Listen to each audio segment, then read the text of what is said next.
Welcome to 19.4, your fourth week of the WheelWOD Open, and there's some new gear at the WheelWOD store.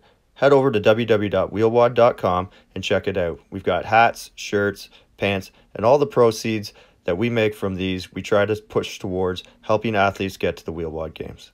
So check out Equip Products or wheelwod.com and support your local athlete.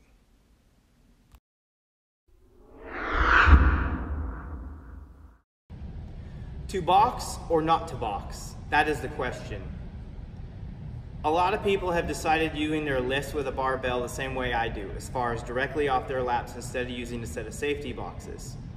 While I'm obviously okay with this technique, there is a technique to it. And one of the things that I think a lot of times is missed is bar control. A lot of times when pressing up or going overhead with the bar in a snatch or a press form in trying to do fast repetitions, guys will either let it free fall directly down onto their lap, or they will use almost as far as a bouncing technique off their lap in trying to get faster repetitions. This is extremely dangerous. I also think you're missing part of the functionality in the lift here. While not only are you putting your legs in extreme jeopardy because you can't feel that weight and the force that you're putting on them, the other part of it is you're missing a part of functionality.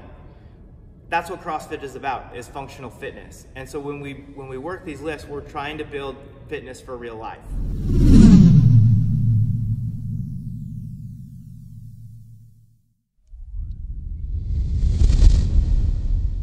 So how do we make a decision whether we should be lifting off boxes or from the lap?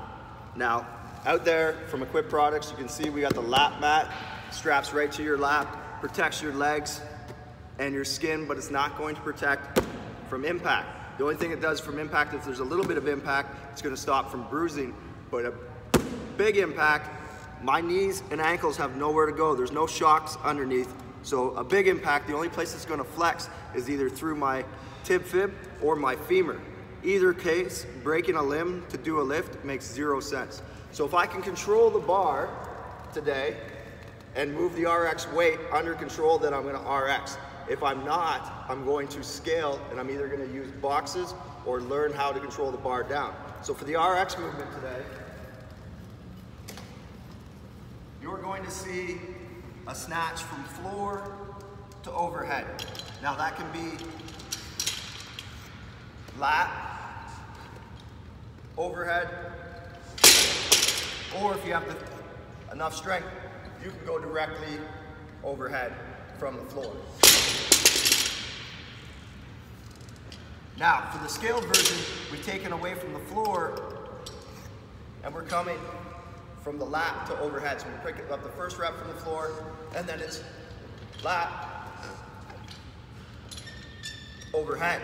So I want to be able to control that bar back down. That means I can't overhead and slam this bar down. No good.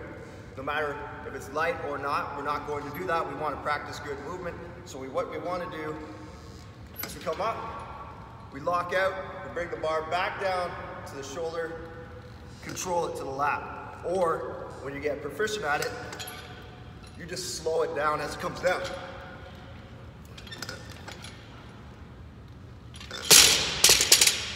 If we can't control that bar down, we're going to set up boxes in the scale division to be able to lift the bar off the box. So the box is going to protect my lap. I still keep my lap mat in here in case there's a lot of flex in the bar, but I still want to be able to lift. This way, if I can't control the bar down, I can drop and I don't hit my legs. It's giving me enough clearance. I've got at least 3 inches here, plus a mat in case there is some flex in the bar. Protect the skin, and again, that way, when I drop, I don't hit. So that's the difference. When to pick from going lap to overhead is whether you can control the weight down, and not only if you can control the weight down fresh, but can you do it after fatigue. WheelWOD Open 19.4 is going to be a 12-minute cap with 3 rounds, 10 snatch, 12 knee burpees, a 3-minute rest, then 3 rounds, 5 ring muscle-ups for the men, 10 for the chest to bar for the women, and 12 knee burpees. Record the time at the finish of the workout. or reps plus 1 second per remaining reps. The snatch. The barbell begins on the floor. Each rep may be lifted from the floor to the lap, but must be lifted overhead in one motion from the lap. Touch and go is permitted, no bouncing or dropping, catching the barbell on the rebound. Once the bar is dropped, the barbell must settle on the floor before the athlete begins the next repetition. The barbell may move directly from floor to overhead without stopping on the lap, but may come from the floor to the lap to overhead. The barbell cannot pause or rest on the chest during the overhead portion of the snatch. The scaled versions. In the scaled version, we will look at the hang snatch and the hang snatch from a box. Either rep will work going from the floor to the lap, and then from the lap to overhead, back to the lap to overhead. Coming from the lap, be sure to make sure you have protections from the skin and you do not drop the bar. If you cannot control the bar, the athlete will then move to a box where the bar can be dropped.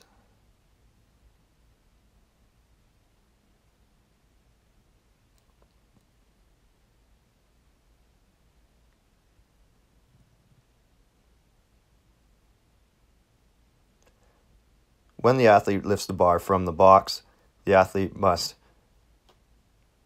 be in a snatch grip, drive the bar directly overhead, lock out, and then come back to the bottom. It may not bounce off the box. The bar must settle just like it is on the floor, settle down, and then go ahead. The bar cannot be more than 3 inches above the lap when resting on boxes.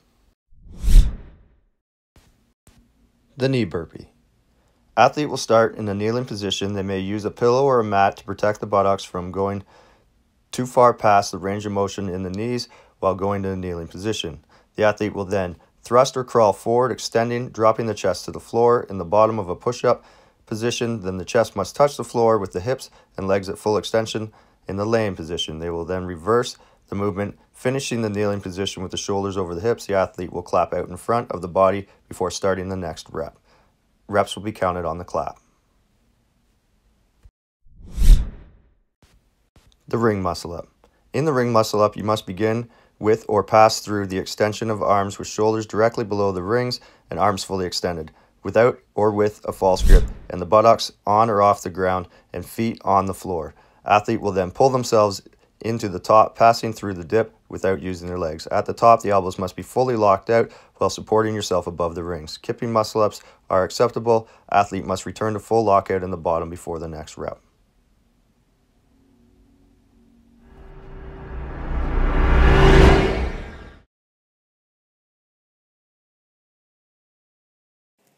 Chest to bar pull-ups. Athlete may grab the bar from a seated position in their chair. They may then slide out and come to full extension. At full extension, their feet may be on the floor, but the butt cannot touch the floor. Athlete will then pull their chest to the bar, chest meaning below the collarbone, and it must make contact with the bar in the pull-up. Athlete then must come back to full extension before pulling to the bar again. Athlete may break during any point in time, but before each pull, they must start in a full hang position. Failure to touch the bar at the top of the rep will result in no rep. Scaled seated pull-up. Athlete may start and finish each pull-up from a seated position. Athlete must come to full extension at the bottom and chin clear over the top of the bar to finish the pull-up rep. Each rep may start from a seated position in the chair as long as the arms are in full extension before pulling. Reminder that scores are due 8 p.m. on Tuesday, Eastern Standard Time. Submit scores to www.competitioncorner.net. Reminder to use your WOD-proof app to record your performance.